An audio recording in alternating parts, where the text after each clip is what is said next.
নমস্কার, আপনারা দেখছেন সুদর্শন বাংলা। আমি আপনাদের সাথে অনুষ্কা চক্রবর্তী। মধ্যমগ্রাম কল্যাণ কমিটির একটি বিশেষ জনসভা, যেখানে লক্ষ লক্ষ মানুষ একত্রিত হয়েছেন তাদের ভবিষ্যৎ গঠনের জন্য। মধ্যমগ্রামে অনুষ্ঠিত হয় চাঁদুর বন্ধু মিলন কল্যাণ কমিটির একটি বড় জনসভা, যেখানে মহিলাদের উদ্দেশ্য ভবিষ্যতের পথে পথ প্রদর্শনের জন্য গুরুত্বপূর্ণ আলোচনা, যা নতুন দিগন্তের সূচনার ইঙ্গিত দেয়। এই সভায় অংশগ্রহণকারীরা তাদের ভবিষ্যৎ পরিকল্পনা সম্পর্কে জানতে পারেন এবং কিভাবে নিজেদের জীবনযাত্রা সুন্দর ও সমৃদ্ধ করা যাবে তা নিয়ে আলোচনা করা হয়। সভায় মহিলাদের ওপর বিশেষ গুরুত্ব দেওয়া হয়, যেখানে তাদের ভবিষ্যৎ গঠনের জন্য নানা পরিকল্পনা ও পথ প্রদর্শন করা হয়। এই সভায় অংশগ্রহণকারীরা জানতে পারেন কিভাবে তারা নিজেদের জীবনযাত্রা সুন্দর ও সমৃদ্ধ করতে পারেন। একদিকে কর্মসংস্থানের সুযোগ সৃষ্টি এবং অন্যদিকে প্রয়োজনীয় ট্রেনিংয়ের মাধ্যমে কল্যাণ কমিটি তাদের উন্নতির জন্য সব রকমের সহায়তা প্রদান করবে। সভায় জানানো হয়, জানুয়ারির 15 তারিখ থেকে সকল সদস্যরা নিজেদের কাজ শুরু করবেন এবং এটা শুধুমাত্র প্রতিশ্রুতি নয়, বরং বাস্তবায়িত একটি কার্যক্রম হিসাবে তুলে ধরা হয়েছে।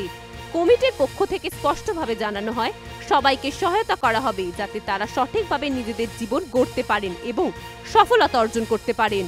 এই বিষয়ে বিস্তারিতভাবে তথ্য দিয়েছেন চাঁদুর বন্ধু মিলন কমিটির চেয়ারম্যান বাবলু সামন্ত। এটা দেখুন, এটা বন্ধু মিলন কল্যাণ কমিটির একটা জনসভা। এই জনসভাটা এই জন্যই ডাকা হয়েছে যে কাল তো বাড়িতে যেতে পারবো না, এই যে কাজকর্ম কিরম ভাবে করবে, কিভাবে ভবিষ্যৎ তৈরি হবে, যার জন্য একটা জায়গায় ডেকে আমরা দেখতে পাচ্ছেন প্রায় লক্ষ লক্ষ মানুষ, প্রায় হাজার লক্ষ মানুষ, প্রায় হাজার হাজার মানুষ এখানে এসছে। এরা জানতে যে বন্ধু মিলন কল্যাণ কমিটির যে চারদিকে যে কাজ শুরু হয়েছে, এখানে কিভাবে শুরু হবে এবং এখানে কিভাবে এই কাজগুলো হচ্ছে সুন্দরভাবে এরা গঠন করবে এবং এই কাজগুলো আগে কিভাবে যাবে, তারা কি পাবে, কত টাকা রোজগার করতে পারবে, এটা তো কোনো প্রতিশ্রুতি নয়, সত্যি করে দেখানো হয়েছে। সেই জন্য আজকে এই জনসভা এখানে এই উদ্দেশ্যে উপস্থিত হয়েছে যে সব মানুষের ভবিষ্যৎ তৈরি করা হয়েছে এবং কিভাবে এদের ভবিষ্যৎ তৈরি করবে এবং এরা কিভাবে এদের আমি হচ্ছে সুন্দরভাবে জীবনযাপন করতে বলবো, সেই হিসেবে এখানে এদের ডাকা হয়েছে। এবং এরা প্রত্যেকে এদের ট্রেনিং হয়ে গেছে, সব জায়গায় কাজ শুরু হয়েছে, এখানে ট্রেনিং হয়ে গেছে, এখানে কাজ শুরু হবে।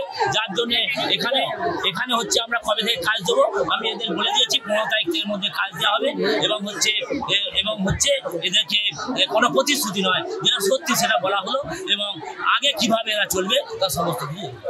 এখন প্রশ্ন হচ্ছে, এই উদ্যোগ কতটা সফল হবে এবং এর মাধ্যমে কি সত্যি লক্ষ লক্ষ মানুষের জীবন বদলাবে? এই পরিস্থিতি কি মানুষের জন্য একটি নতুন দিগন্ত উন্মোচন করবে? জানতে দেখতে থাকুন সুদর্শন বাংলা। জয় হিন্দ, জয় ভারত।